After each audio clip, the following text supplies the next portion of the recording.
Hello everyone, मैं Kapil advocate फिर एक नई वीडियो एक नए टॉपिक के साथ। आज का हमारा जो टॉपिक रहेगा वो है dying declaration section 32 clause 1 of Indian evidence act. Topic start करने से पहले आपसे एक रिक्वेस्ट कि अगर आपने अभी तक मेरे चैनल को सब्सक्राइब नहीं किया तो चैनल को सब्सक्राइब कर दीजिए, बेल बटन आइकॉन को ऑन कर दीजिए। तो अब हम स्टार्ट करते हैं हमारा टॉपिक डाइंग डिक्लेरेशन, जो कि सेक्शन 32 क्लोज 1 में डिफाइन किया गया है। सेक्शन 32 क्लोज 1 को समझने से पहले हमें सेक्शन 32 देखना होगा।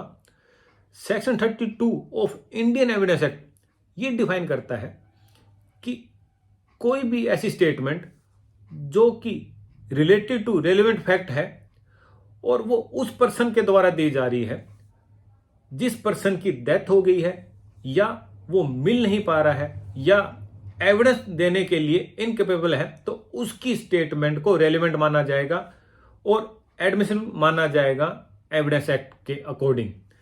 अगर वो स्टेटमेंट सेक्शन 32 में जो टोटल 8 क्लोज दिए गए हैं उनमें अगर फॉल करती है तो वो रेलेवेंट होगी।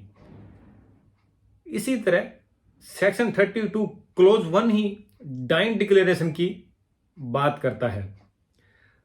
डाइंग डिक्लेरेशन जैसे मैंने पहले ही बताया कि कोई भी पर्सन अगर मरते समय ऐसी स्टेटमेंट देता है जो कि उसके डेथ के कारण से रिलेटेड हो, कि उस स्टेटमेंट में ये डिफाइन किया गया हो कि उसकी डेथ किस कारण से हुई है, किन सर्कमस्टांसेस में हुई है, और स्टेटमेंट देने के बाद अगर उस पर्सन की डेथ हो जाती है तो हम उसे डाइंग डिक्लेरेशन कहेंगे।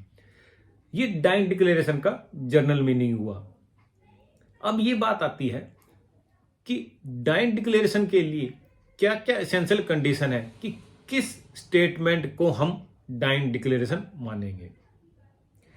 डाइंग डिक्लेरेशन के लिए सबसे पहले स्टेटमेंट जरूरी है पर्सन की।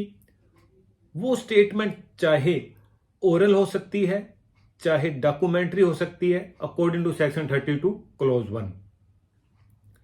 नेक्स्ट जो एसेंशियल कंडीशन है कि जो स्टेटमेंट दी गई है वो स्टेटमेंट जो पर्सन दे रहा है उसकी डेथ के रिगार्डिंग होनी चाहिए, कि किन कारणों से उसकी डेथ हुई है या किन सर्कमस्टांसेस में उसकी डेथ हुई है, तभी वो डाइंग डिक्लेरेशन मानी जाएगी।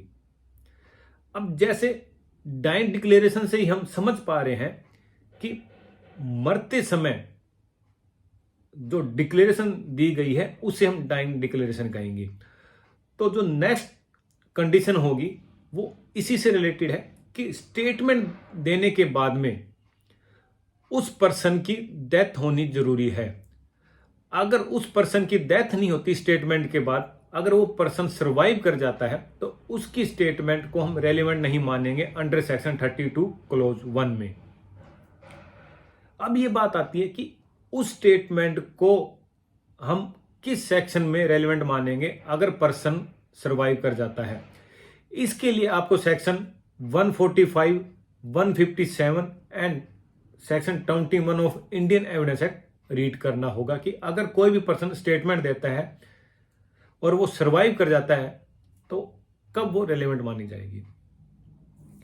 नेक्स्ट जो एसेंशियल कंडीशन है कि at the time of the statement, जो पर्सन स्टेटमेंट दे रहा है वो ये जरूरी नहीं है कि under the expectation of the death होना चाहिए, कि भी उसके मन में फियर या ये फील होना चाहिए कि उसकी डेथ हो रही है या उसकी डेथ जरूर होगी। तो हम ये कह सकते हैं कि at the time of death उस पर्सन के मन में ऐसा कोई एक्सपेक्टेशन नहीं होना चाहिए कि उसकी डेथ हो रही है। नेक्स्ट एसेंशियल कंडीशन ये है कि जो स्टेटमेंट दी जा रही है उसको रेलेवेंट माना जाएगा, वो एडमिशन मानी जाएगी जो डाइंग डिक्लेरेशन दी जा रही है, चाहे क्रिमिनल हो चाहे सिविल प्रोसीडिंग हो, दोनों में ही वो एडमिशन मानी जाएगी according to Indian evidence act. Next हम अब बात करते हैं कि डाइंग डिक्लेरेशन के पीछे क्या रेशनल है, कि क्या कारण है कि इसको रेलिवेंट और एडमिसिबल माना जाता है। क्योंकि जर्नल आपने देखा होगा कि इंडियन एविडेंस एक्ट कहता है कि कोई भी एविडेंस होगी वो डायरेक्ट होनी चाहिए।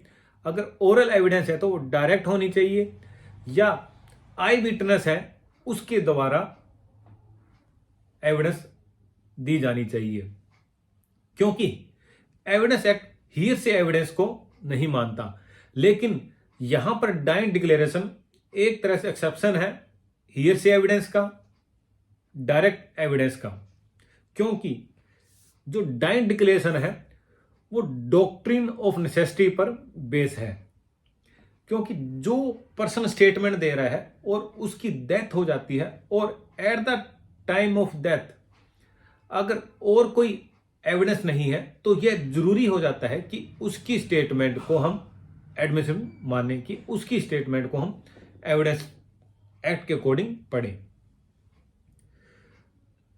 नेक्स्ट जो रेलिवेंसी है कि क्या कारण है कि डाइंग डिक्लेरेशन को एडमिसिबल माना जाता है, वो एक मैक्सिम है जिसके ऊपर बेस है निमो मॉरिसर परिसुमिंट्रन मेंटेर, कि कोई भी पर्सन मरते समय झूठ नहीं बोलेगा, इसलिए उसके द्वारा दी गई स्टेटमेंट को हम रेलिवेंट मानेंगे। तो ये हमारा स्टेप बाय स्टेप ये हुआ कि डाइंग डिक्लेरेशन का मीनिंग क्या हुआ, एसेंशियल कंडीशन क्या है डाइंग डिक्लेरेशन के लिए, उसके बाद में कि डाइंग डिक्लेरेशन को एडमिशन मानने के लिए क्या क्या रीजन है। तो ये अब तक हमारा ये टॉपिक हुआ। अब बात आती है कि डाइंग डिक्लेरेशन की एविडेंसरी वैल्यू क्या है। डाइंग डिक्लेरेशन को जैसे मैंने आपको अभी बताया कि यह रेलिवेंट है और इंडियन एविडेंस एक्ट के अकॉर्डिंग इसको हम एडमिशन मानते हैं।